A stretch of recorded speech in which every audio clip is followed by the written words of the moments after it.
Ko lagi ay long sleeves na t-shirt at faded na lonta. Pero noong makilala kita, nagbagong bigla ang aking timpla. Natutuwa ko na magpariban at mag-ahit ng kilay at least once a month. Hindi ko alam kung anong meron ka na sa akin ay nagpalambot ng bigla. Sinong mag-aakalang lalaki pala ang bibiyag sa tulad kong tigreng gala. Kahit ako'y titibo-tibo, puso ko ay titibok-tibok pa rin sa'yo.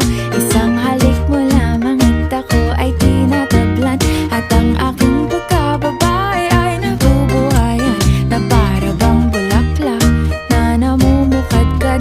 Dahil alaga mo sa dilig at katamtamang sikat ng araw-araw mong pag-ibig sa aking buhay.